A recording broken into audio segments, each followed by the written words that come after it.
Actually, wait. Yeah. Why would you say that?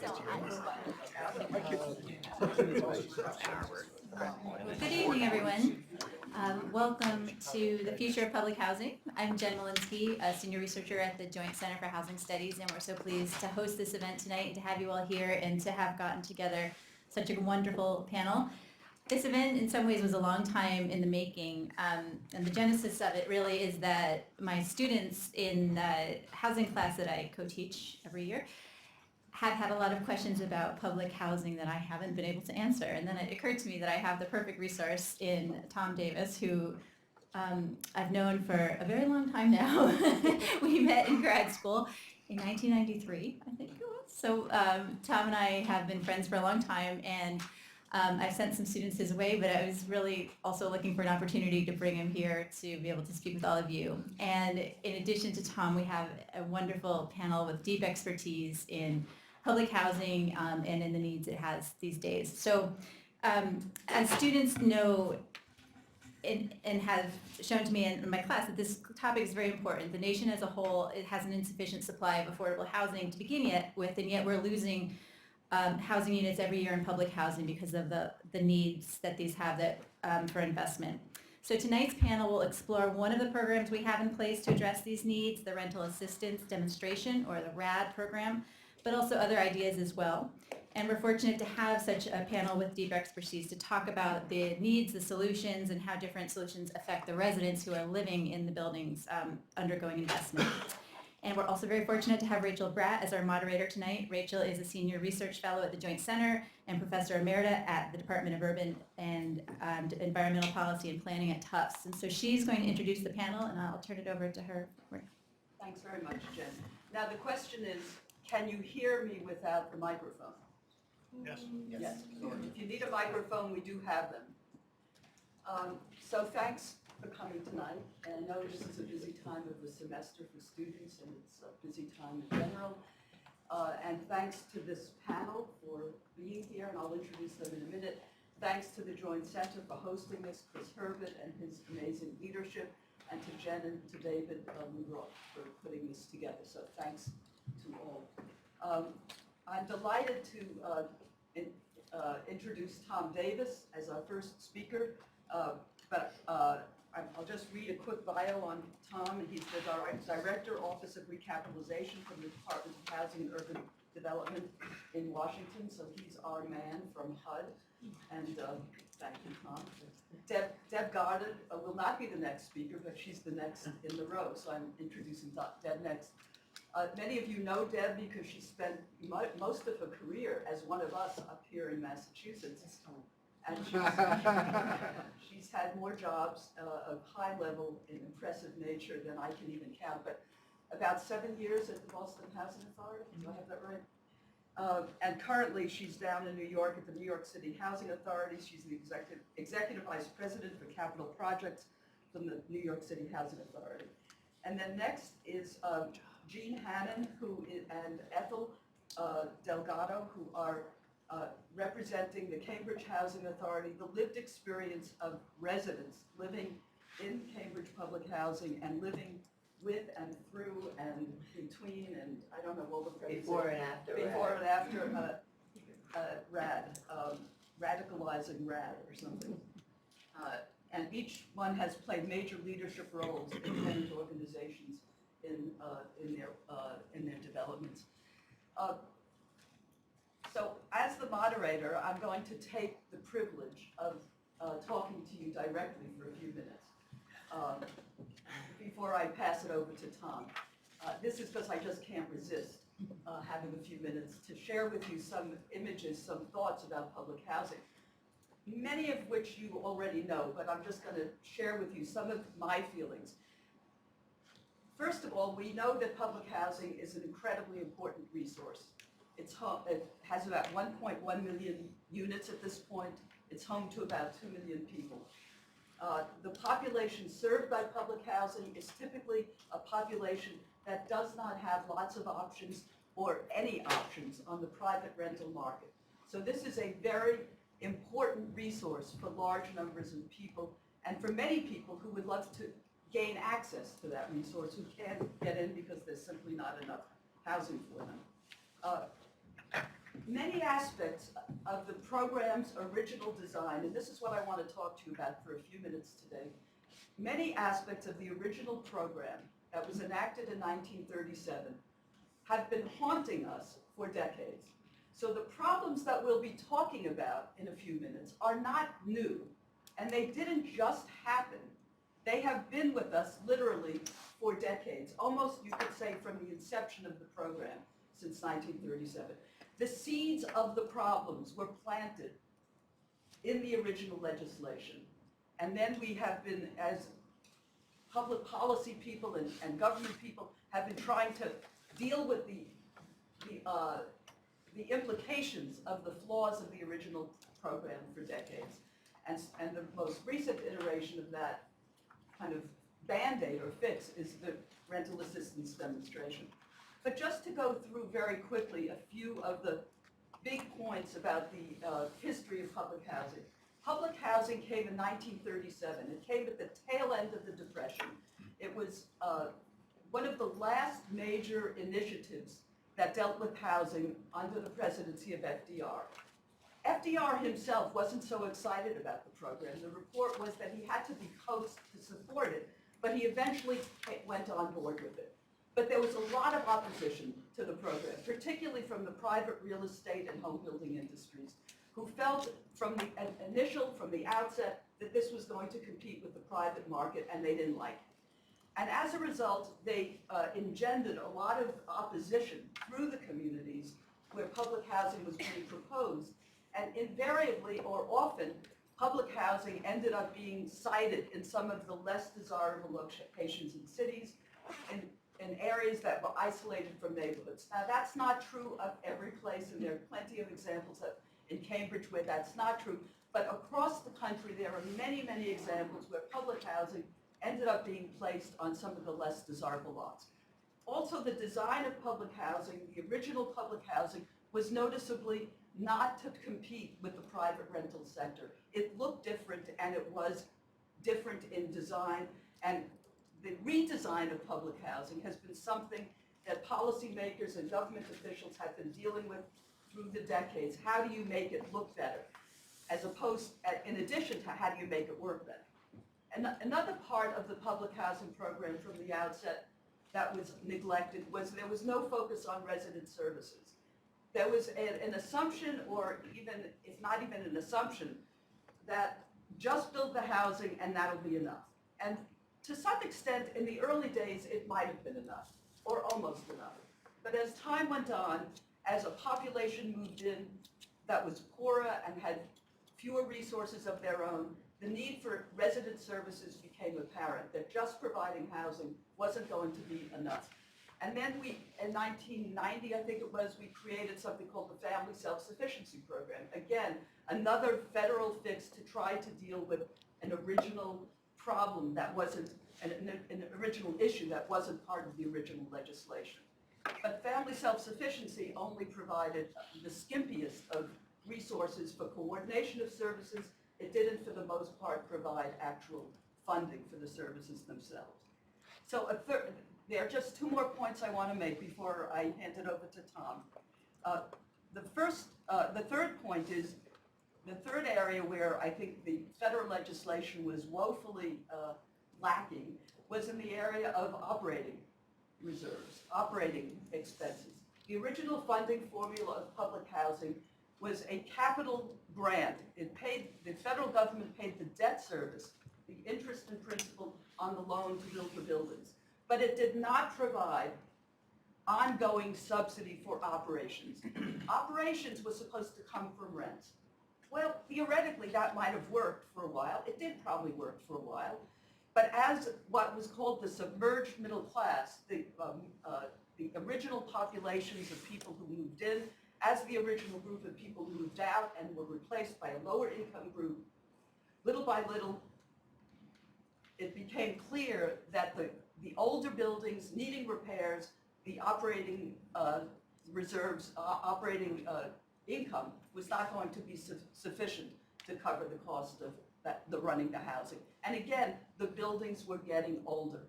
They were getting deteriorated. And that's because they were now 20 years old, 20, 30 years old. Buildings need major repairs, but there was no operating reserves, no operating subsidy that was placed into the original legislation.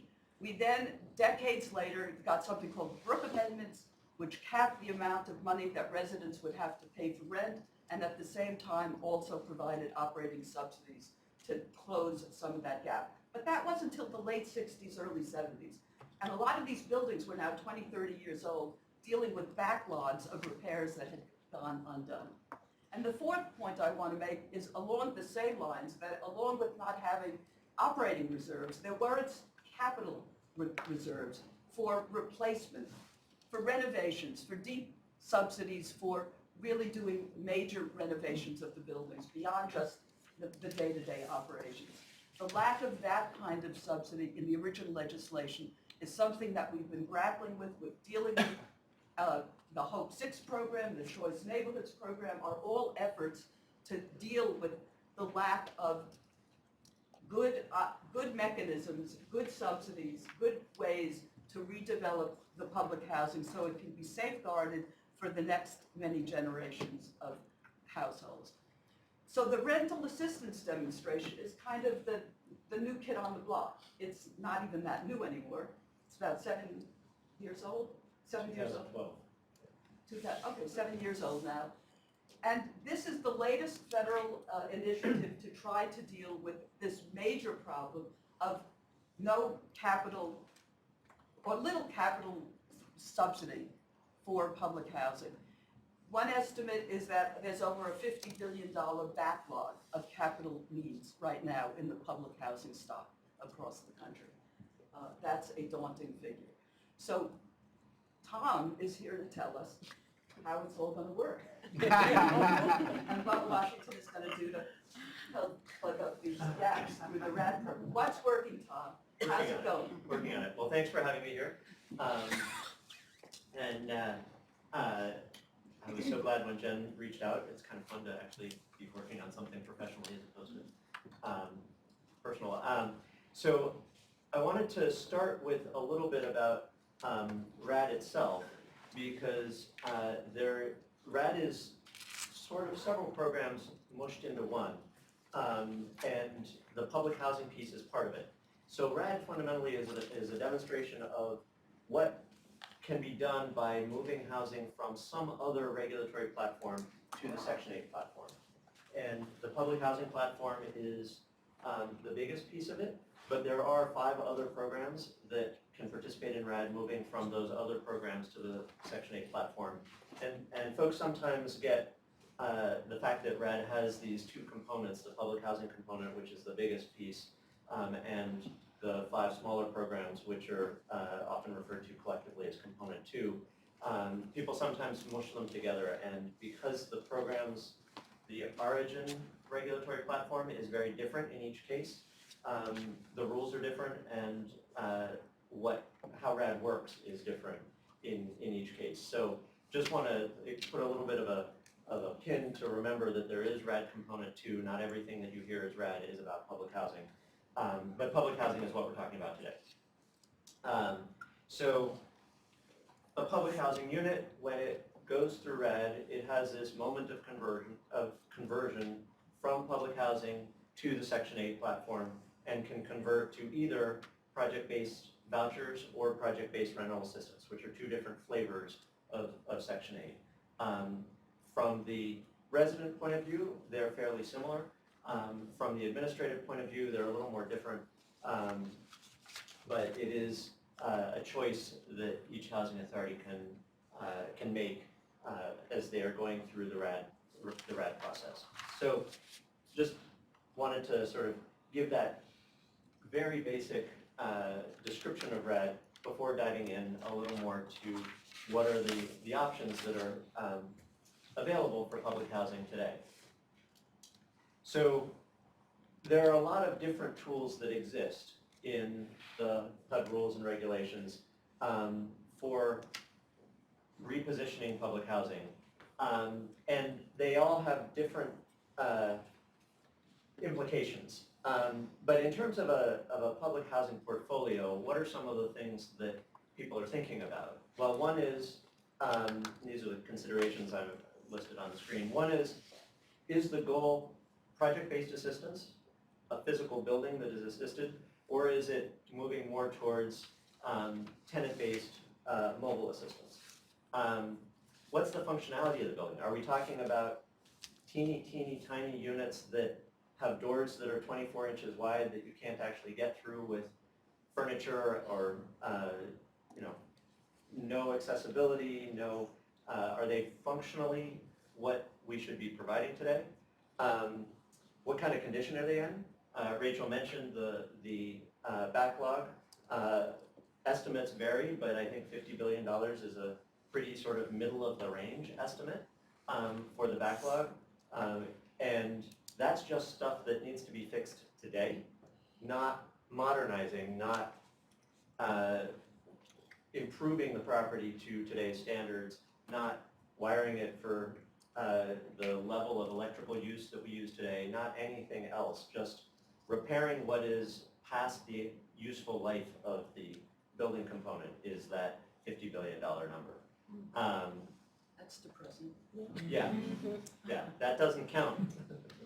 Making it what we would want it to be. So that's the condition of the building is a key thing that a housing authority is thinking about. Another one is location.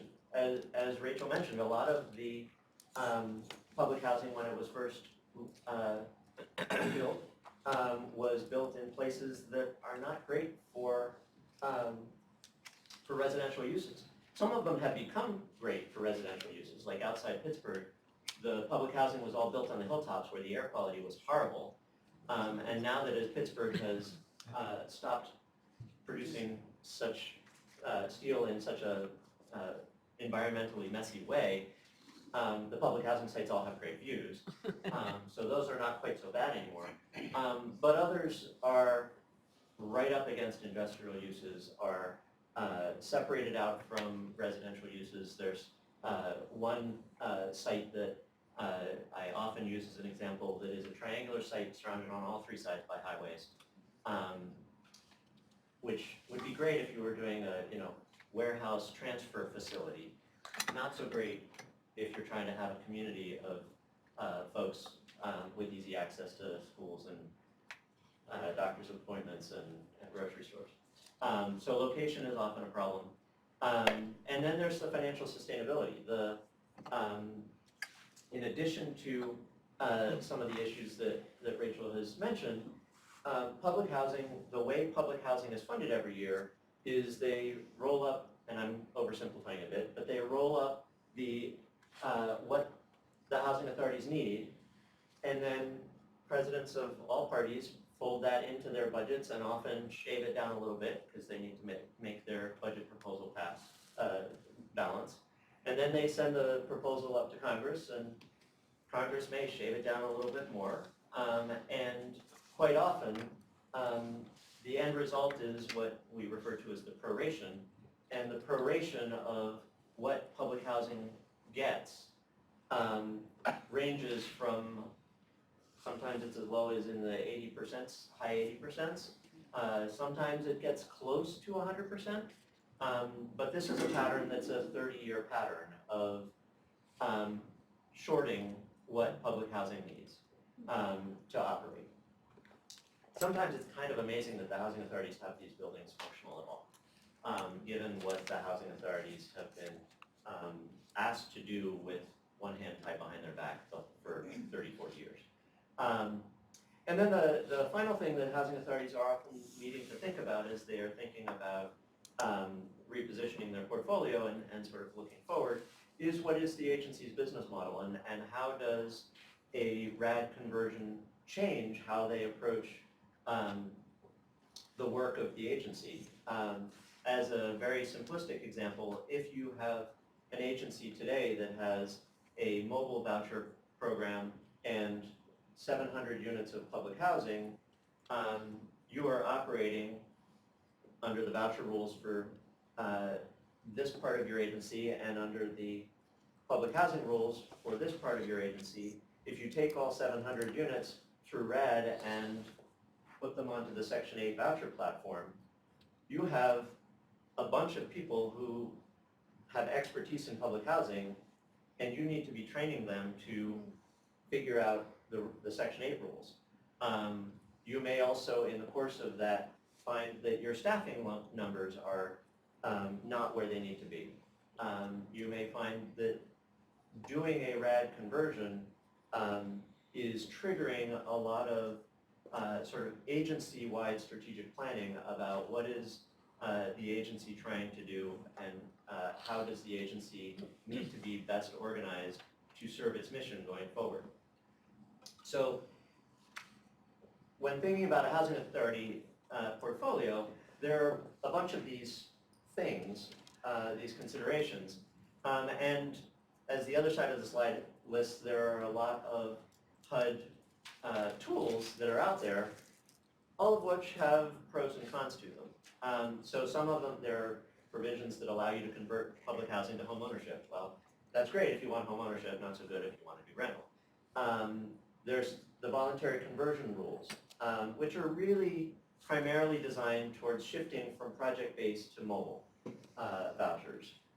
So in a community where it's easy to get a Section 8 housing choice voucher and go out and find a place that will take the voucher and rent on the open market, that might be a tool for folks. In other places, like where we are today, it is very hard to find a unit with a mobile voucher. Not impossible, but hard. And voluntary conversion isn't as appealing. Then there is what's called Section 18, or the demolition disposition rules, which are the rules by which a housing authority can request to take a property out of the public housing portfolio. There have been some recent changes that allow small scattered sites, 1 to 4 units, to be taken out relatively easily, and a housing authority is given tenant protection vouchers for those units, which the housing authority can, with tenant protection vouchers, in certain situations, project-base them. So the Section 18 scattered sites can end up project-based, could end up mobile. Agencies under 50 units have a streamlined path to just getting 50 tenant protection vouchers that they could project-base or keep mobile. If a property is declared obsolete, which is an analysis that looks at what is the capital need of the property for a fairly short term, what is it, 3 to 5 years, 3 years? And if the cost of all of that work that is going to come due in the next 3 years is more than 60% of the replacement cost of, and you can argue whether HUD's number for whatever replacement cost is realistic or not. That yeah, there's no argument there. But there's a published number as to what the quote replacement cost is, and if the 3-year needs are over that roughly 60% threshold, you can get the property declared obsolete and get vouchers issued for that number of units that have been occupied in the last 24 months. And those you can project base or keep mobile. Then there's efficient and effective, which is an easier task to clear, but the price of that one is you only get 25% of the units in project base, in replacement vouchers. So if you go the efficient and effective route, you have to give up 75% of the households that you're serving at the site, and perhaps use your own mobile vouchers. This is just sort of to give you a flavor of, there's a whole bunch of stuff out there. And then we get to the RAD. I'm going to skip the 2 RAD ones for a moment, the 75-25 blend and RAD itself. And then there are some things that are not shifting out of public housing, choice neighborhoods. Do you want to say that? I just want to give you kind of heads up that I'd love you to wrap up in 5 minutes. Cool. Wasn't a question. That's okay. And traditional public housing development and staying on as public housing. So there are a lot of tools for a housing authority, and RAD is one of them. RAD is, so far, folks have used RAD for about 110,000, 113,000 units. So roughly 10% of the units that Rachel mentioned, the 1.1 million that were in the public housing portfolio in 2012. The big constraint to RAD is the funding level. RAD gives you Section 8, but not at the normal payment standard for Section 8. It gives you Section 8 with a payment standard that for the revenue to the housing authority and to the property is often about 75% of the payment standard, because Congress didn't want to put additional money onto the RAD program.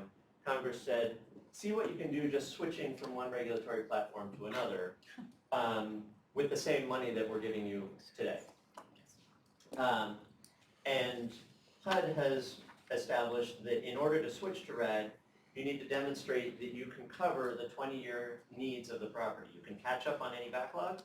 You can do any modernization you want. But you also have to be able to demonstrate you're going to have the money set aside in a reserve to replace the roof 5 years from now when the roof needs to be replaced. So getting the numbers to work on a RAD property is a little bit of a trick. You have a constrained revenue stream, you've got your operating expenses, and through all that, you need to be able to cover your capital needs. That analysis is the biggest constraint on RAD, and estimates vary as to how much of the portfolio could work under RAD. We think now it's sort of between 50 and 60% could just work on the map, but that ignores the various other considerations about whether the housing authority wants to do RAD, what the local politics are, what some of the trade-offs are in terms of ownership and control that might be needed if they were to use, for example, low-income housing tax credits that bring in private parties into the ownership structure. There are trade-offs that the housing authority and all of the stakeholders involved in making a decision about where the portfolio is going needs to make. So the decision-making is really, under the RAD program, a very local one. We are asking the housing authority, the local political leadership, the residents to figure out where it is they're trying to take their portfolio and which of the tools might work best and what are the pros and cons for them. And this is, I think, my last slide. So just to give you a sense of how some of the RAD transactions end up working, this pie chart has 4 categories. There's a chunk of projects that go through with no debt, no tax credit equity. They just are using public housing resources and state and local resources that they're able to get. And that's a significant chunk. And one of the advantages of RAD is that you lock in a rent level and you get an inflation adjustment. You're no longer subject to the prorations variability that appropriations, the congressional appropriations bring. A second slice is properties that are getting debt only. Debt is tricky and complicated to do. It's not impossible under traditional public housing, but it's a little more of a hassle. So there is a significant chunk of the RAD transactions around the country that do debt only. So 64% of the RAD conversions are doing one of those two. In all of those cases, or virtually all of those cases, the housing authority or its wholly owned subsidiary is still the owner of the property. Those tend to be the ones that are doing a little less in rehab, but you often hear people describe RAD as a privatization program. It's not actually a privatization program. It's a program that opens the door to a variety of collaborations and partnerships between a housing authority and the private market. Some of those are a housing authority borrowing debt from a private lender. That's not privatization, but it is involving the private market in public housing in a way that was not possible as readily before. All the way to the other extreme, which is where local players, the local community has decided that bringing in private ownership to the public housing property is something that they want to do in a joint venture. So that gets to the other two pie slices, which is where that happens more often. The low-income housing tax credit has two flavors of tax credit, the 4% and the 9%. Not going to go into those details unless somebody asks a question, but know they're there. And in the tax credit environment, by definition, there will need to be an equity investor that is usually a passive investor. But a significant chunk of those deals have the housing authority as the general partner, the deciding player in all of the day-to-day operations, and the investor has some veto rights over major decisions. And then a subset of the tax credit deals, the housing authority has chosen to bring in a developer partner, either in a 50-50 kind of arrangement, well, more often 49-51, one way or the other, or bringing in a private developer partner who has much more of the day-to-day operational control. And that's where the local players have chosen to go more heavily towards the privatization end of the spectrum. But it's worth remembering that RAD as a program is not dictating any solution. It is opening the door to more flexibility for financing of the capital repairs and putting the property on a sustainable platform going forward so that people can make long-term planning decisions about how the property is operated, how the capital needs are dealt with, and making sure that in the process we are catching up on any backlog that is present in the property. So I think that is it for That's awesome. the overview. All right, that's the overview. So now that's the view from up there, Washington, or down there, or wherever. We're going to now get into the nitty-gritty of what does it feel like from the point of view of the residents to go through RADs and to be close witnesses to the experience. And so I'm going to turn it over to Ethel, who is the co-chair of the Alliance of... No, it's Jane.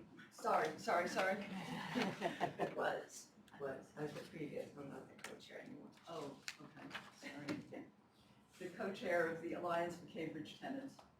And what has been your experience with what has worked? What could be done better? What are the implications for projects going forward? I have to say that my experience with RAD is kind of twofold. One, I live at a property that did go through RAD conversion, only required $2 million in upgrade because there'd been a moderate upgrade apartment rehab in 2005. So we basically had exterior work. The brick was repaired, new boilers, fire alarm, well-designed trash house, and all the exciting things one needs to live. And I got very involved in this whole thing because when I heard the words exiting public housing program to access private funds, speaking of the devil, I was terrified, plain and simple. I hadn't been in public housing very long. My husband had recently passed. It's like, what am I going to do? And I wasn't alone. So that's one aspect of my experience. My second aspect is as public housing co-chair for the citywide, where we went to all the different properties that CHA has, since the CHA was converting the whole portfolio. So I attended many resident meetings, multiple properties in the first years of the conversion, experienced fears. People were just not valued. We're poor. Anger, betrayed by the government and CHA. Confusion and disbelief. How and why will this new plan work? And then belief. We still have our housing and we have tenant protections. CHA pulled it off and they came through. like sort of the bottom line. But this was quite a journey. So I'm going to briefly try to take you through it sort of in chronological fashion if I can. I did do a scorecard for it. We had sort of the what is rad, what worked, the 5 bummers, the winning points, limitations, new worries, things like that. Sort of my own information I was trying to score it. Well, this started all in the fall of 2013, brand new to the whole rad thing. Greg Ross, our executive director then, sort of bullied it through, I understand. Sorry.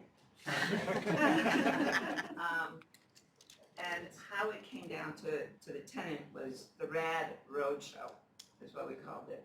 Our director of planning and development, Terry Dumas at the time, and Margaret Moran was our current director, but at that time was a consultant, went around to every single property to explain why we shouldn't worry that property's coming out of trust, that it's going to allow for private investment, we're going to be able to do all the repairs, and there will be tenant protections. It was a really hard sell that these people had to do. By the way, Margaret Moran is our, also known as our financing wizard. And I think that people around the country have been trying to borrow her, actually. But, so anyhow, our first bummer, we get a new lease. And this thing is ironclad. We went from 10 pages to 41 pages, which included lots of writers.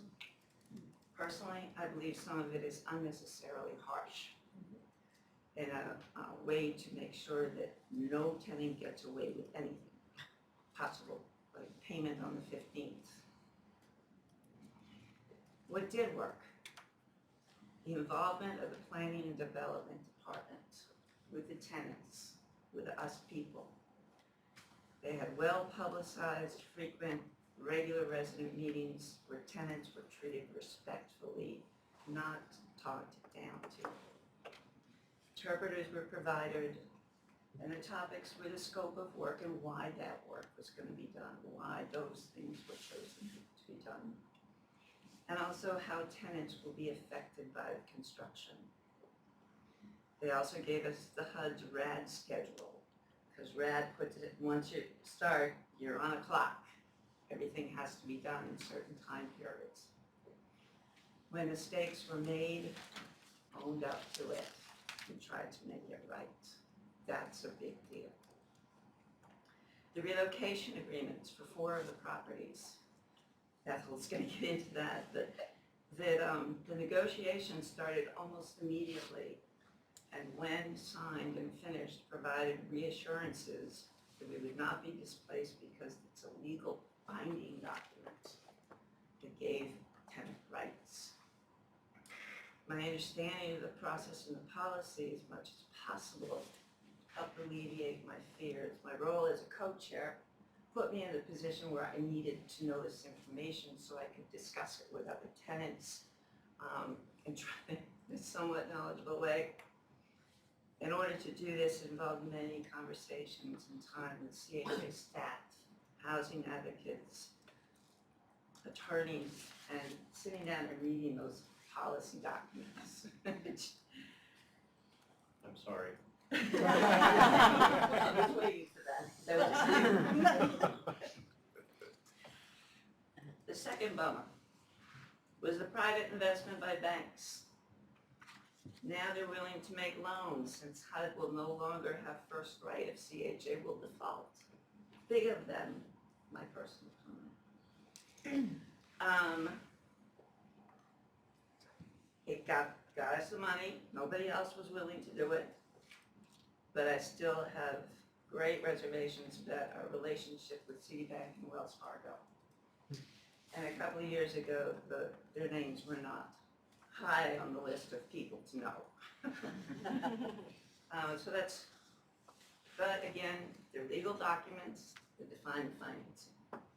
You have to keep remembering that. The third bump was the construction. and all the dust and disruption. Then, the completely new ownership structure, speaking of the tax credit. The way that Cambridge did it, they maintained control, and they also maintain control as developer. They have nonprofit affiliates. The Housing Authority has their own nonprofit affiliates. Everything was transferred into one of these nonprofit affiliates. We weren't given away to strangers. There's also all these new entities. Each property is an LLC. There's this thing called a RAD Phase 1 manager. That everybody in Phase 1 has it as like in charge of their ownership structure. It's no longer HUD to CHA, yet the long-term affordability documents, the ground lease, the fact that CHA has contracted existing CHA property management and its maintenance staff has been reassuring to tenants and provides continuity of familiar faces. That's important. So since we have a new lease and owners, we needed to replace the admissions and continued occupancy standards. More policy work. Let's get down to it. They added sections to the ACOP for tax credit compliance, additional property inspections, all sorts of other lovely details. Then we get to the fourth bummer. Annual tax credit recertifications. Rent recerts are tolerated. Tax credit recert is invasive. I always feel overexposed by the questions about income and assets. For an example, one of the questions is, if we have a safety deposit box, and what's in it? For as I'm concerned, nobody's business. But I haven't answered that way, because I don't have one. And then I might just answer it. You might just go get one. See what happens. And who knows, I mean, these are IRS rules, so I can't blame HUD for this. This is IRS's doing. Then we get to the fifth bummer, the extra inspections, because everybody owns a piece of the pie now. Everybody wants to make sure that the property's kept up to standards and everything's working perfectly. So suddenly, my one-bedroom apartment has 5 strangers standing in it with muddy feet. It's like, so glad you're here, folks. But they do what they need to do. They check the windows, make sure that the sockets are working, the faucets, nothing drips. They're doing a building inspection, so that's okay. They're not checking my housekeeping. Yeah, that's coming. That they already do, the Housing Authority once a year. So RAD Phase 1 completed in fall of 2018. There was a big celebration that CHA threw itself, and it should have. Got an incredible amount of work done in a short period of time with a minimum amount of pain, and they preserved hard units in Cambridge. You can't buy those things. So then we get to where we are now. Very end. RAD Phase 2 is underway. It's the rest of the portfolio that was going through the RAD program. We also have properties going through disposition with Section 18, which is its own story. And what's continuing to work for tenants is that CHA started general RAD meetings where planning and development would meet once a month, anybody who wanted to come to discuss anything they wanted to talk about. So they were taking all kinds of questions about ownership, construction, relocation, lease, maintenance requests, anything. And that kept the dialogue going as the converting was continuing. So how did CHA make good on its promise? Engaged with tenants with respect. When mistakes, they owned up. P&D got back to people with answers despite the pace and confusion, and they had some really competent staff. That's my story.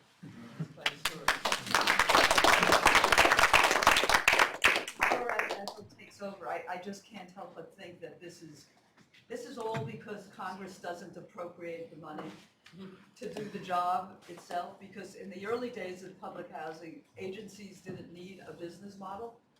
They did a contract with the federal government, they built the buildings and they maintained them. That was their business model, as far as I can tell. Anyway, it's a different ballgame.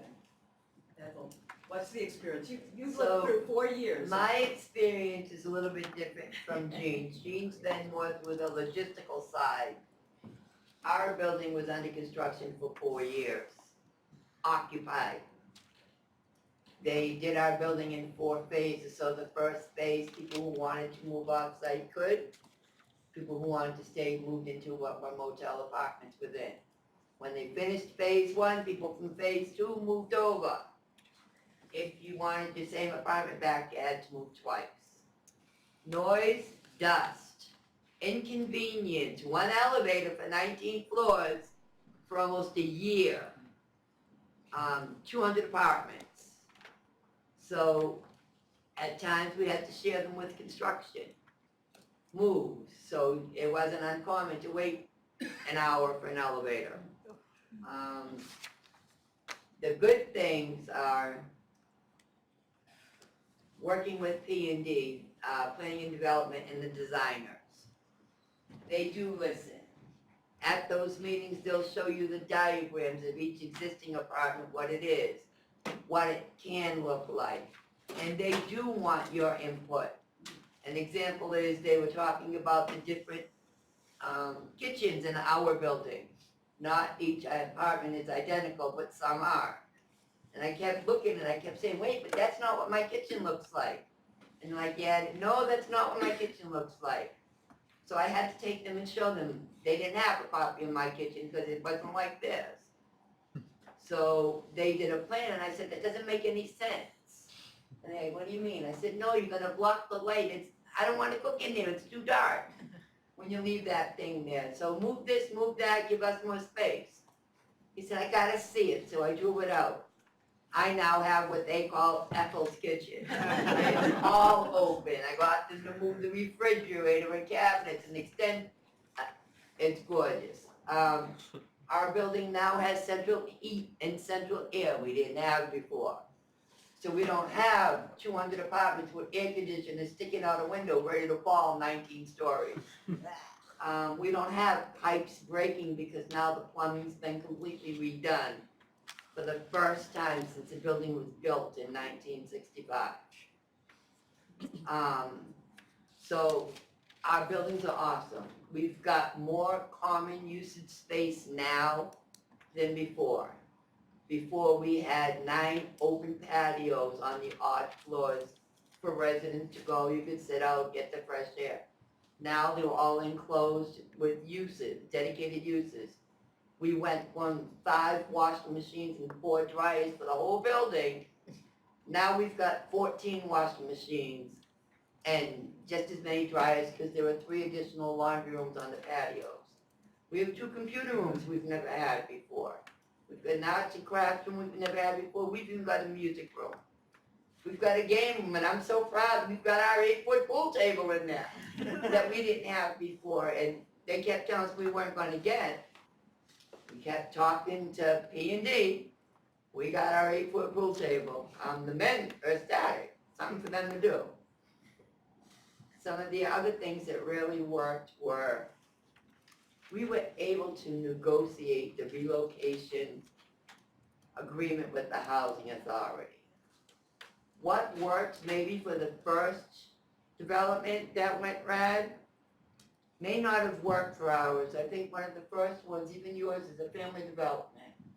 Ours is a senior disabled development.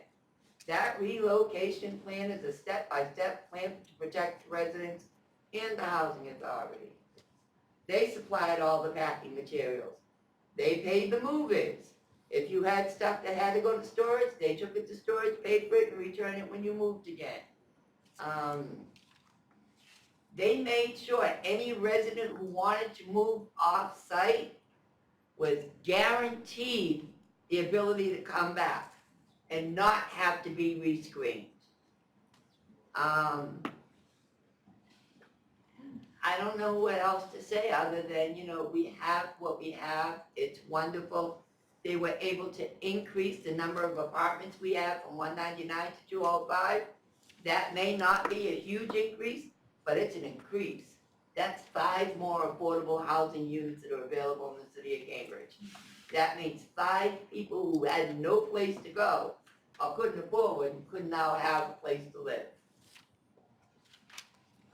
If you're in Central Square, it's that big building by the library. So we're there. It's a wonderful place. It's beautiful inside and out. And the one big drawback is when you're dealing with the architects in the design phase, and they come to you as a resident and say, pick your finishes, don't bother. If the contractor has not already been hired and under contract, his vendors may not carry what you, the residents, have chose. Make sure you have communication with the residents. We have an e-call system in our building that we had before, an emergency call system, so if a resident fell, they could pull this cord, light would flash over their apartment door, sound, you could hear the sound, and the floor monitor would be able to go and say, knock at the door, hey, are you okay?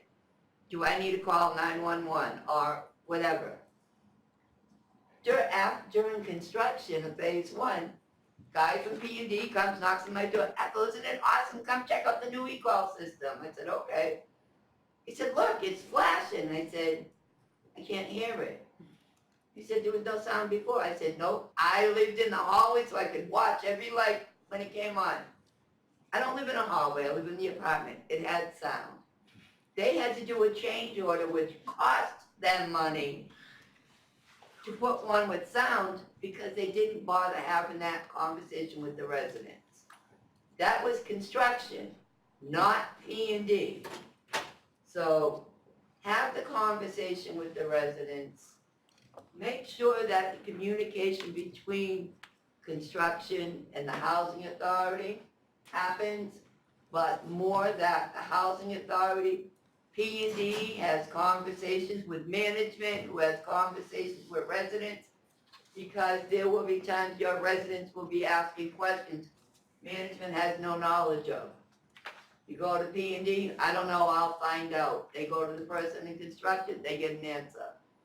But if they're not talking, if you're not talking with each other, you're gonna get nowhere fast and a lot of opposition. Residents, when they first hear the word rad, your building's going rad, if they're seeing it, you're gonna get, oh my God, I'm losing my housing, where am I gonna go? They don't understand the process. And nobody actually took this time to explain it in a way that residents who are seniors, may have language barriers, could really understand. If you're coming to me telling me your building's going rad, I'm gonna be upset and scared anyway.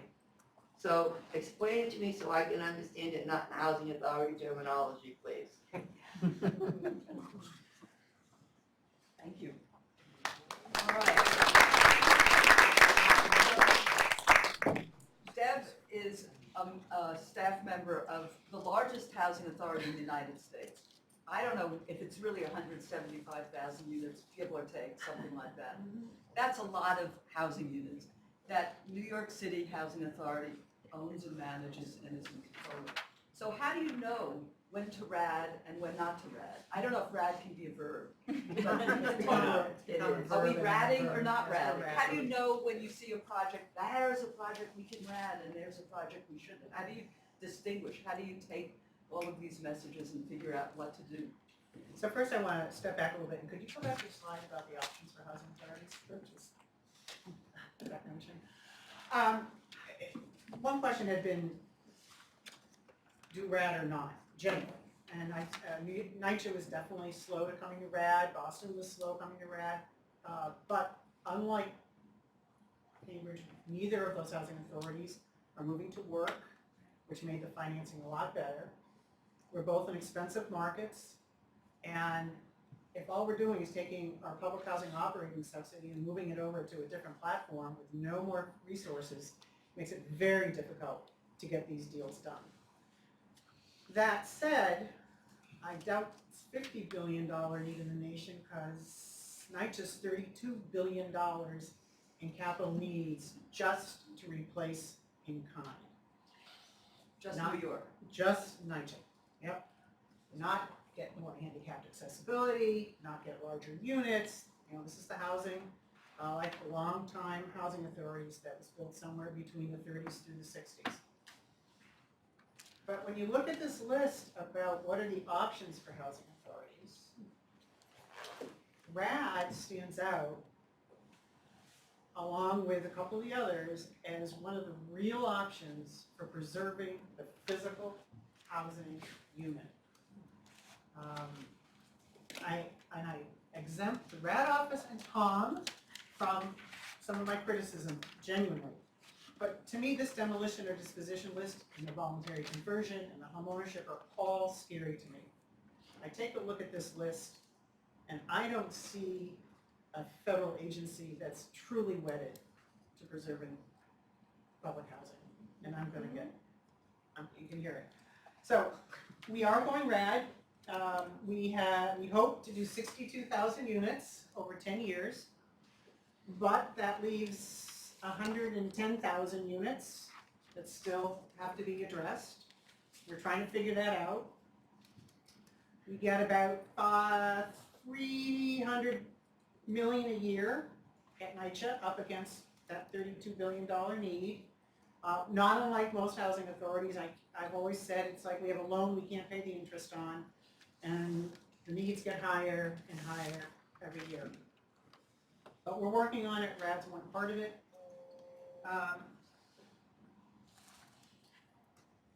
And in terms of, I also think we have to think more about RAD and these other options, because frankly, the lack of support for public housing is truly one of the few bipartisan issues and has been for decades. Sean Donovan was probably one of the best secretaries we ever had, and to his credit, he created RAD as a way of trying to move that housing onto a platform where at least they could leverage debt, participate in the tax credit program, but again, with no net new resources into the housing arena. And I think this is what's really scary. I think we've got a reckoning coming. We have not increased the resources in the housing pot of funds for a long time. And I don't want to hear be inventive, be creative, be new. We need money. I remember when I first did Hope 6 here in Boston, a nonprofit board member came up to me of the CDC and said, "You're taking our tax credits." And so all of this work with housing authorities is also just helped to really create attention as we all go after the same resources. In New York, they're trying to keep us away from tax credits and away from general subsidy. They're going to have to do something to make our RAD deals work. And a question had been posed as we discussed this panel, so the future of public housing. So I have been a long, long, long time defender of public housing, of public ownership and stewardship of housing. But I don't think the public housing program has a future at all. As I said, it's already bipartisan, lack of support for it. It remains a two-tiered system. Our Section 9, our operating subsidy, New York's somewhere between 50 to 75% of a regular Section 8. We live under standards for design and total development costs that don't apply when you bring private players in private markets, so there's still very much of a separation. We had hoped I go back to the beginning of the Hope 6 program, we had hoped there that public housing authorities would gain knowledge, gain expertise, gain the practices of the private sector, and likewise the private sector would become involved with public housing, but that didn't happen. If you do public-private partnership, you're in one lane in public housing. If you do pure public housing, you're in another lane. So maybe we've created 3 lanes of housing, purely private, affordable, public-private, affordable, and public, but we haven't allowed public housing the relief it needs. So I might, one more thing about what was happening. So also at the time of Hope 6, I tried to Google it and nothing popped up. This is how long it lasted. There was an advocacy group put together of tax credit investors. We were doing Hope 6, Mixed 5. Great, we've got public and private investors now interested in having public housing survive because they've got tax credit in this. We did our first 2 Hope 6s as public housing subsidy deals, not as Section 8 deals. And I was at meetings of that group several times a year for as long as it lasted, which was only a couple of years before it disbanded. Could not get them to take on the fight to bring new resources into public housing, and instead what you see is the flip to doing the public-private as Section 8 deals. So use the tools they were familiar with, use the tools that already had a voice in Washington. And so with that experience, I look back on it, and I do not have hope for creating the voice that public housing would need, that has the strength and sometimes purely cynical and self-interest, I'll take it, to fight for public housing outside of the public housing arena. So, sorry, but that's for Oh dear, Diane. okay. Let me just say one more thing. Not all public housing authorities are good. Let's not presume public housing is always the answer. And not all RADs are bad. It's very individualistic. What are the goals of the housing authority? They're probably not going to change between when they own it and when they RAD it. So if you're Boston, you're Cambridge, you're NYCHA, and you've got an ethos about public housing and affordability, you're going to protect it. So, don't paint everything with a broad brush. Thank you, Deb. All right, here we are. Let's get some questions. Please identify yourself before you speak. I'm Steve. I work at City Light Meter Bond in Boston. I really liked how you ended the panel discussion, and I liked how you began it, Rachel, actually. And it seems that I get when you go into the weeds of this thing, you end up expressing what you just did and what we're seeing in Boston, that there really isn't much choice than to use these kind of mechanisms. On the other hand, part of what we're trying to accomplish here, not just in housing, but in a much larger field, is the defense of the public domain. And you started off, Rachel, I think, by saying housing, public housing actually worked very well to maintain affordability, especially given the things that were attached to it when it was first launched. Certainly better than expiring use housing, which we have to buy over and over again to keep it affordable. So that kind of theme, that kind of understanding for people in this room, even if we have to do it, to say really loudly all the time, this isn't a good thing. This is a bad thing that we have to do. And it may be that if we're gonna, if public housing is transferred somewhere, it feels like privatization, even if it's not always. If it's transferred, maybe it has to go to, we want it to go to nonprofits, and we want the full grievance procedure that exists for the Public Housing Authority. And we want signs saying that it was public housing and still is. Something that doesn't have us give up the long-term fight for the immediate. So I don't know if that, Is there I a don't know question? how, I don't know how you want to Is there a address that, but I just thought I wanted to put it on the table. Can I put a couple things on the table? Certainly some of the design of RAD is intended to address some of those concerns. I don't know that it addresses all of those concerns, but RAD is designed, while a normal Section 8 contract is a 20-year thing, RAD is designed so that the Section 8 contracts are required to be perpetually renewed. So the perpetual affordability is there. The statute has an ownership and control by public or nonprofit entities as part of it. And so there are, many of the resident rights that Ethel and Jean were talking about are built into the rules of, the right of return and the relocation benefits and the public housing structure of a grievance procedure rather than the Section 8 structure of a grievance procedure is imported into a RAD Section 8 contract.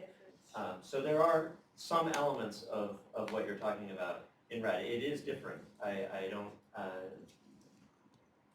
argue that it's the same, but RAD was when they were designing RED, there was an attempt to sort of balance a lot of these considerations in a situation where trying to solve a real problem as best as could be done in that political environment. And I think that the things that housing authorities have achieved under RED are pretty significant. The roughly 110,000 units that have converted under RED have secured $7 billion worth of funding for construction.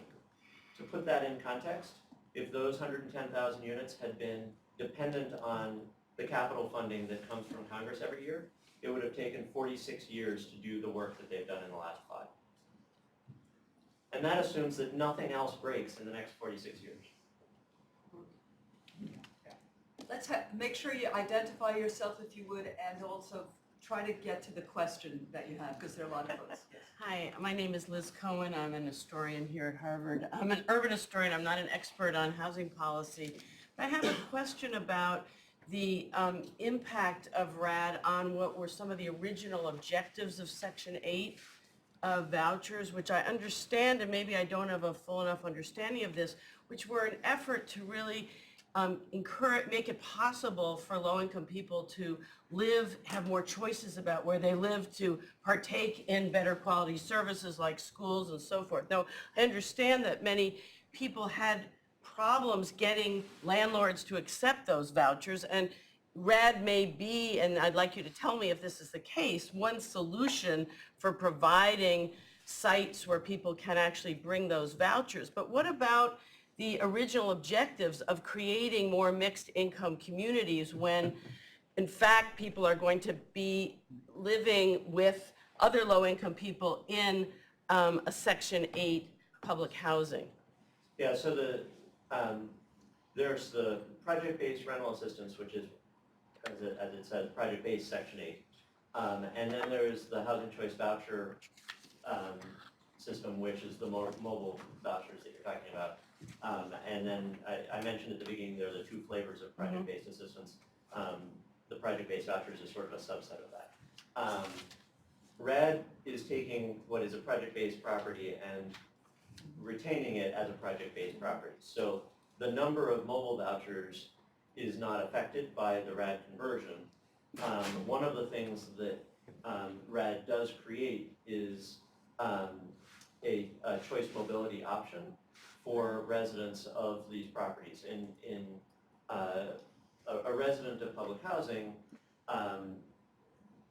unless they get on the waiting list for the voucher, their only option is public housing.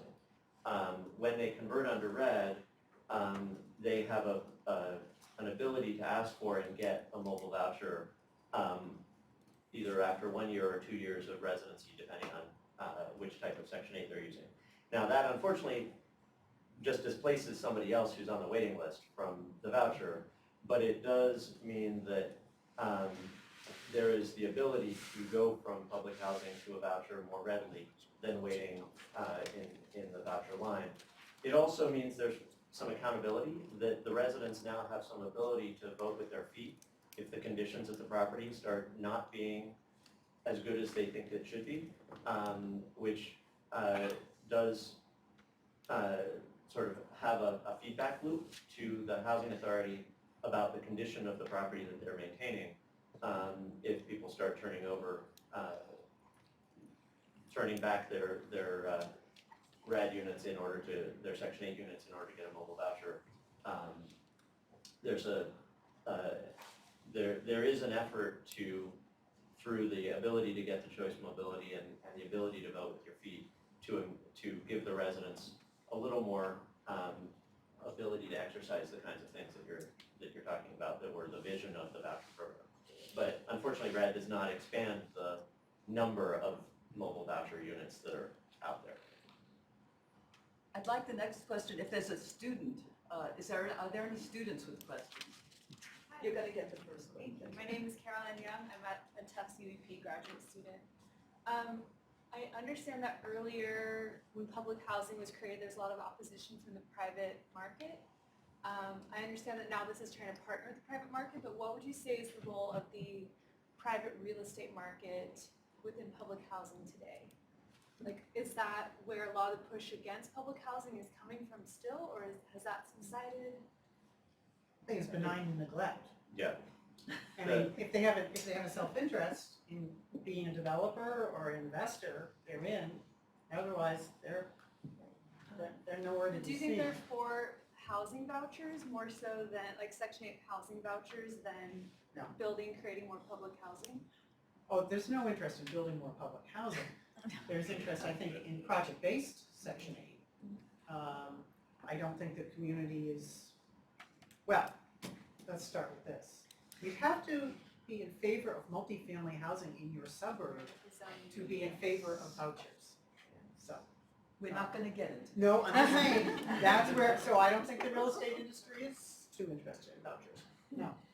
I think there are elements of the real estate industry that are interested in the potential to partner with housing authorities on RAD transactions and things like that.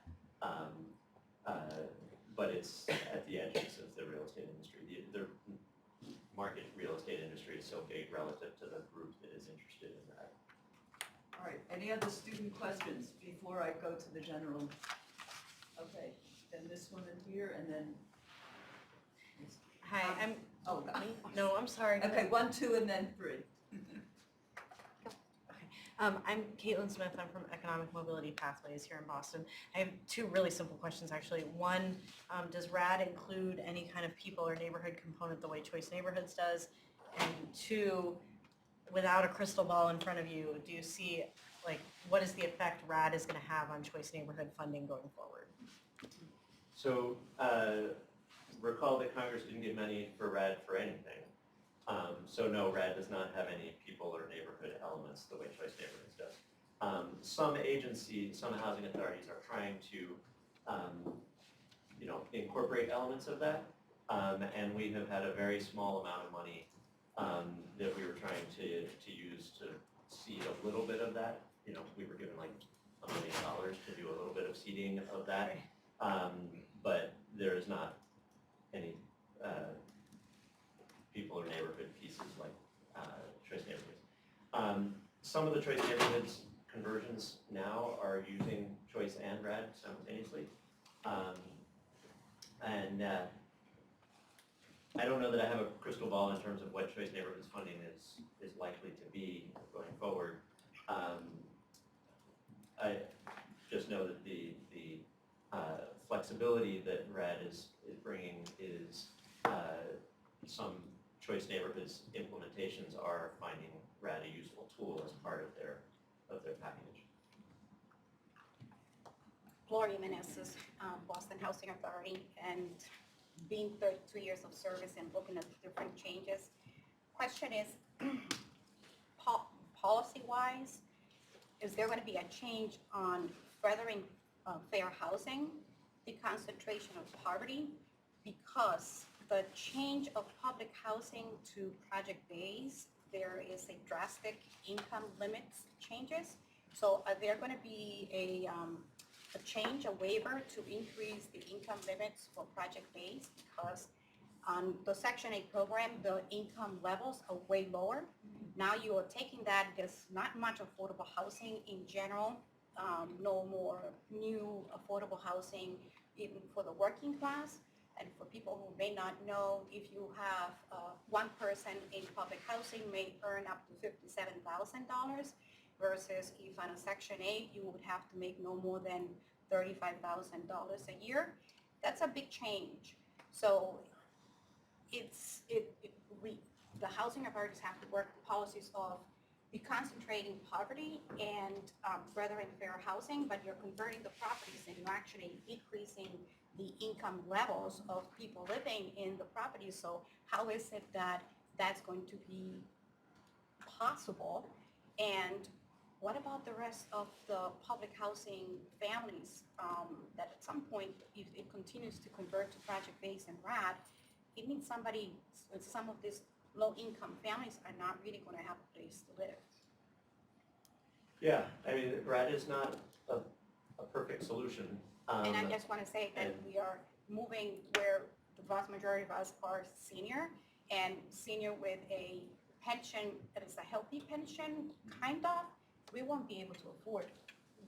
Yeah, so the dynamic that you're talking about of heading, of the new admissions into these properties driving towards a lower income level is more pronounced on the convergence to project-based voucher than it is on the convergence to project-based rental assistance. So that is among the considerations that housing authorities, when they're deciding with their local community, with the residents and other stakeholders, when they're deciding whether they want to go RAD to PBV or RAD to PBRA, that is one of the things that that housing authorities should be thinking about. It is just a housing authority, but it doesn't HUD have an obligation to look at that too, because there are policies that we have to abide to? I mean, certainly the choice of PBV versus PBRA is one that has been given to the housing authorities in the design of the RAD program.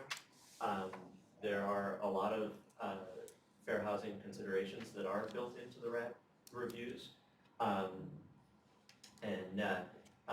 Certainly there is a shared obligation towards fair housing objectives, which, you know, so when a property is being, some of the RAD properties, for example, do a complete demolition and new construction, and so there is extra review in that case, for example, to make sure that we're not perpetuating segregation if the original site was chosen for segregated purposes. So there are a lot of fair housing considerations, and the fair housing implementation is a shared responsibility of both HUD and the local players. Can I follow up on that? Because ironically, when we were doing Hope 6, we fought tooth and nail against HUD's very draconian rules at the time about deconcentrating poverty and racial concentration, because it meant people couldn't come back to the home state and living in that we were redoing. So it's a two-edged sword. Alex. Hi, I'm Alex von Hoffman. I'm at the Joint Center for Housing Studies, and I'm a historian of housing. Many things. Anyway, it's a great panel. But I want to build on the last question, but take it in a different direction, because as Rachel knows, one of the problems that's plagued the public housing program very early on, and it's just got worse, was the unimaginative, mediocre quality of the local housing authorities. And people who know Cambridge know, well, they now are among the front-runner, most innovative housing authorities in the country. It wasn't that way always. They were pretty bad. And one of the things that people have been looking for, and the question is are these changes, as you've seen, and I don't know how many of the housing authorities have sort of embraced it yet, I'd be curious. But are they beginning, or do you see some independence of mind, some rejuvenation of the thing? Obviously in New York, Deborah's there, are you beginning to see some of the innovation? Because this has been a problem that distressed people in Washington, even while they threw more red tape on the local authorities. They, why don't they lighten up and do stuff? Okay, are we seeing any sense of independence and shall we say entrepreneurial Yes. spirit? Yes. I mean, some of the agencies that are participating in RAD are the ones that were pretty entrepreneurial in the first place. But we are also seeing some agencies that start down the RAD path because they feel that this may be the only tool to deal with their capital needs, and they get into it and they start realizing some of the things they could do, they start broadening their scope of aspiration for the agency. So for example, an agency that started down the path thinking, okay, I'm just looking for money to rehab, and then they realize, well, RAD actually makes it relatively easy to move the assistance from this bad location to a better place where people want to live. Maybe I think about that, and then they, the options start expanding for them because RAD really tries to push that. And so we've seen a lot of really creative things that people have done, replacing the housing stock in new locations. The triangle that I mentioned before that was surrounded on all three sides by highways, that housing authority has decided they are moving all of the 300 and some units off of that site and distributing them in groups of 30 to 40 in 300 to 400 unit commercial market rate apartment buildings. And so the idea of an identifiable public housing site in that context is sort of disappearing. We are definitely seeing housing authorities, particularly the housing authorities that are converting a large proportion of their portfolio, stepping back and realizing that doing that is going to need them to change and think about how they organize as an entity as a whole. And in the process, they're thinking, well, this is a moment to actually step back and do a strategic plan for what the agency is. So a lot of housing authorities have just sort of been running to try to do the best they can with the money that HUD has been giving them, and are now saying, well, HUD's now giving us some choices, giving us some control over how we deliver our mission. Let's think about that. I mean, some aren't as well. I mean, there are housing authorities that have gone through RED, and I have gone to visit, and I've been like, afterwards, that was kind of disappointing. Because they're sort of operating without having, there were opportunities that I was seeing on the site that they just didn't seize. But we definitely are seeing some housing authorities step up to that challenge. RAD, it strikes me as not for the faint of heart. That is true. And the level of sophistication that housing authority personnel have to bring to the table at this point. And have to bring with their residents to the table. The residents need to understand it. And one of the things as well. that, when we were, Jean and Ethel, and we were talking earlier this week, really emphasized the amount of trust that was already prevalent in the Cambridge Housing Authority between residents and the housing authority was critical in their being able to move it forward, because the tenants already felt some level of confidence from what I understood, and that this was a very complicated situation. But that level of trust is not something you can just bring to the table, oh, we're doing a RAD, now trust us. No. It's got to be something that the housing authority has got to be cognizant of and have developed over quite a few decades in order to bring a RAD to the place where the residents, as in Cambridge, feel invested and feel heard. I mean, what you said repeatedly was the extent to which you felt heard. I love that vignette of Ethel's kitchen. I mean, really. I mean, It is, if you look on his plans, it says Ethel's Kitchen. That's just kind of an awesome image that you got what you wanted out of this deal that It was. wasn't what I wanted, it's what worked and made sense, because I live in a 2-bedroom unit, there were only 10 of them in our building. Yeah. And the kitchens they had in the plans were not the same as a 2-bedroom. So almost every 2-bedroom apartment has an Ethel's Kitchen. So we're just about at a few minutes before 8. I'd love to take all the questions, but I think we should wrap up and let the panel give their parting words of what they might want to say. I'm sort of depressed, but that's okay. Because I come at this wanting a right to housing, wanting public housing to thrive, wanting nonprofit housing to thrive. The whole social housing sector needs to be expanded. Oh, well, okay. You might Give it up to sorry, Rachel. sorry to be really rude. My question is for Ethel and Jean. Okay, Actually, quick, so I want to yeah. give them a chance to answer a question. Yeah. And it touches on what Tom just talked about, the sort of anecdote of the idea of taking one place that was public housing and dispersing it so that the housing units they end up becoming mixed with sort of like market rate. Oh, sorry, I'm Dan, I'm an architect, so that's why I'm obnoxious enough to interrupt. And I'm not in housing at all, so I'm very ignorant. But I just wanted to ask if you guys had any perspective on or thoughts on this idea of public housing as a sort of a place unto its own, an identifiable place that one goes to, that is public housing, versus and sort of living in a community that is public housing versus coming home to a place that is public housing but not necessarily identifiable as such, and where it's mixed with other sorts. Sure. I do know of some situations where there's been mixed, and it's been, do we do a building where 2 buildings were being redeveloped? One was gonna be basically market rate, one was gonna be for the poor folks.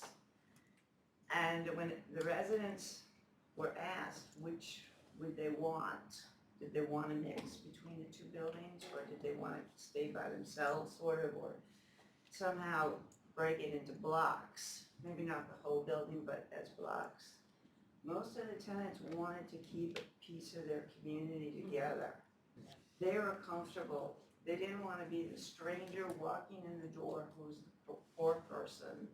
And periodically, you hear this from people who live in inclusionary housing. They're known as the poor person. And that takes a toll. I mean, that's a social problem. Public housing, no housing's gonna fix that. That's a big social problem. But I do know personally where that has happened. So if I can take a quick stab at that, Newtown Court, which is on Main Street, people used to call them the projects. That's the project, and that's them poor people, and then people don't know anything. Back in the 90s, they went through a renovation. I lived there then. When it was done, everybody wanted to know where you go to apply and buy these condos. So the stigma of project housing authority is changing, and I have to tell you, the building I live in, we have some people who live there that pay market rent because they don't qualify for tax credits.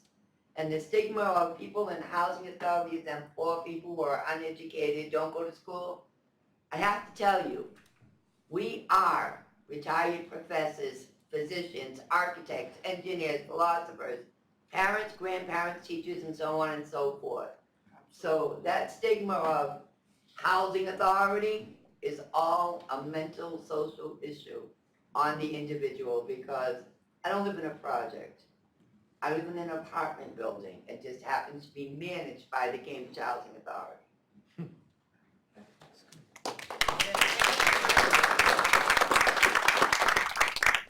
Well, let's have the panel be able to say their last words. Deb, you went last, so I'm gonna swing it to you for the first. I depressed you. Yeah, So- kind of.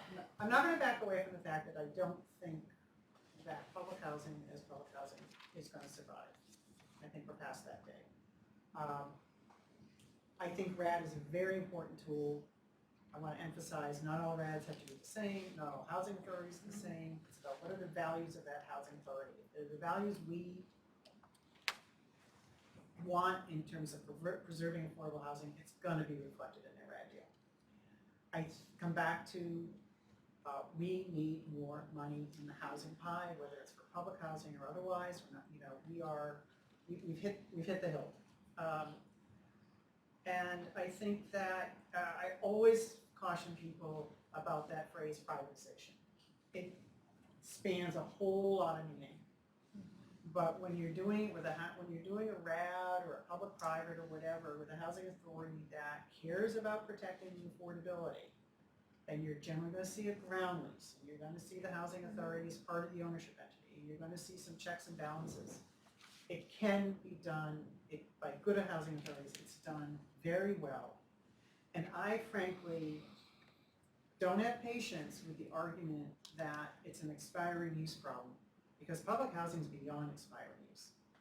So I'm going to grab the next 20, 30, 40, 50 years of fully rehabbed, sustainable housing, rather than presume that public housing world is going to just turn around and miraculously be funded and be sustainable. Okay.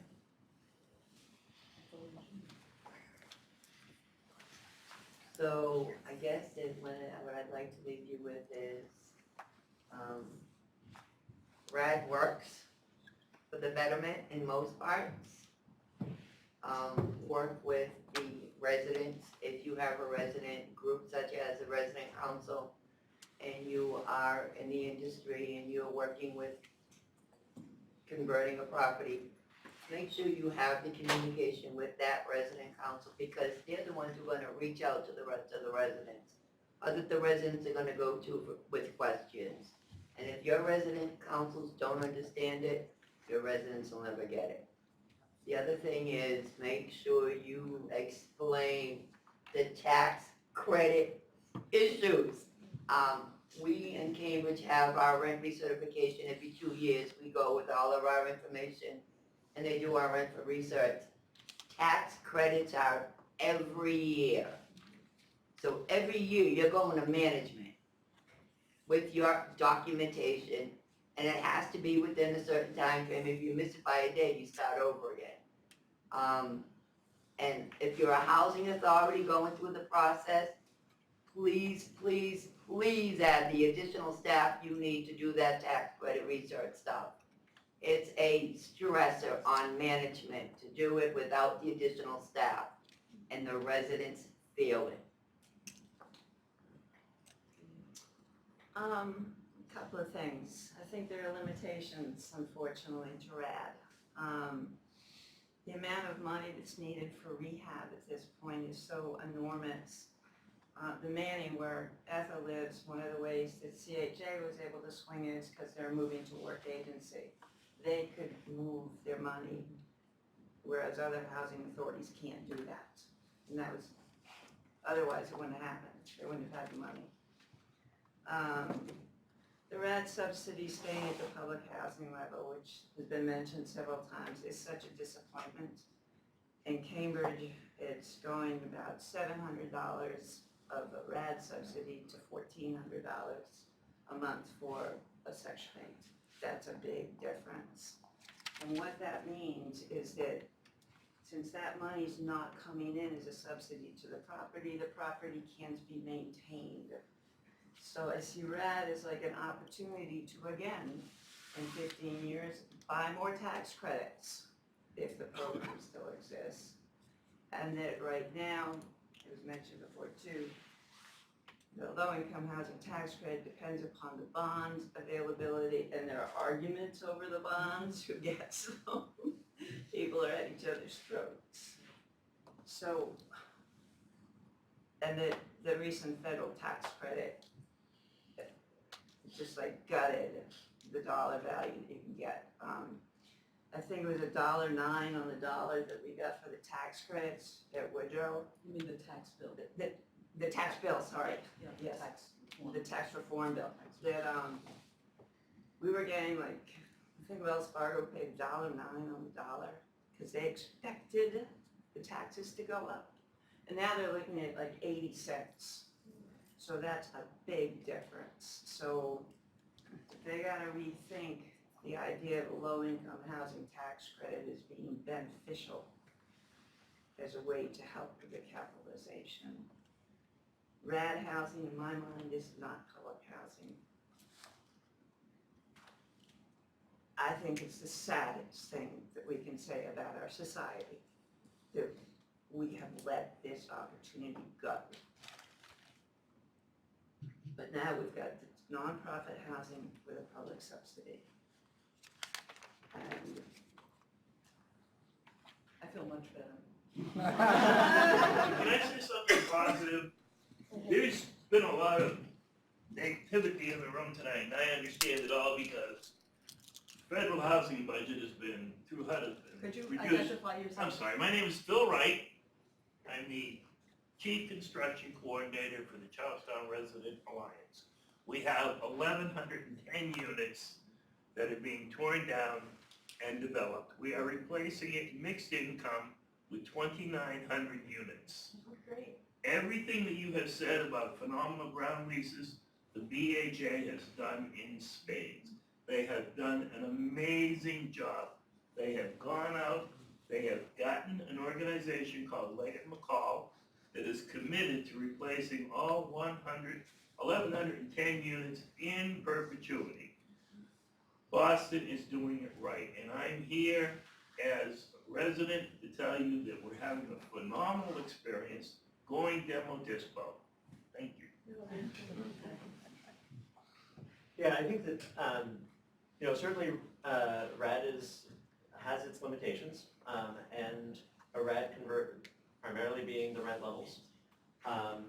And the RAD conversions are a lot of change and somewhat scary for communities that are at the start of the process. I think that that's something that anybody working on a RAD project needs to acknowledge.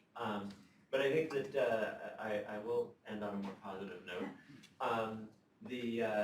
The things that people are doing with RAD is really impressive, and it is, in the context of a finite funding world for affordable housing, which we have to acknowledge that that's where we are, and in the context of RAD is not a solution for all public housing at this point, in large part because of the rent levels.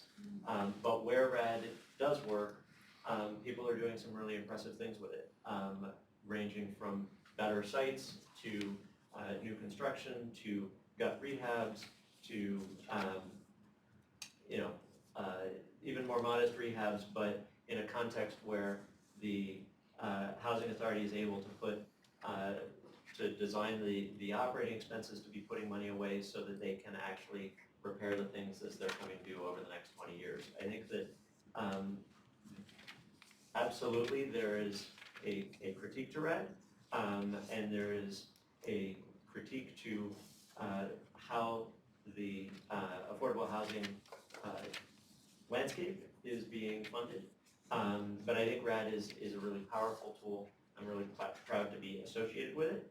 And I think that housing authorities and residents across the country are doing really interesting things in the context of their RAD conversions. So I think there is a positive story, even though there are some limitations to that. So just to wrap up, what I hear is what we've got is this duality. We've got this, on the one hand, we have a wonderful experience in Charlestown, some very positive experiences in Cambridge, some very positive experiences that you've witnessed in your experiences, Tom and Deb. But what we've got is the meta story, the larger story in which this is embedded, which is the lack of federal and public support for public housing, for social housing, for nonprofit housing, for supplying enough resources to make it work without doing all of this complicated stuff. Or even with the complicated stuff, there's not enough money. So I think you've got, on the one hand, one part of the story, and we're lucky that we're in Massachusetts, where you've got a VHA, where you've got a Cambridge Housing Authority, where people are really good and really committed to this stuff, and people like Tom and Deb are really working their best with difficult programs. But the larger story is one that is continuing to be depressing, which is that we don't have enough public commitment, political will to really make the kinds of inroads on the housing issues that we need to make. I agree with you. I'm Tina Goodnow, Vice President of Charlestown Resident Alliance. And with that being said, I think having a strong board and tenant participation is very important, because we wouldn't have gotten as far as we have without that. Thank you. So join me in thanking the panel and thanking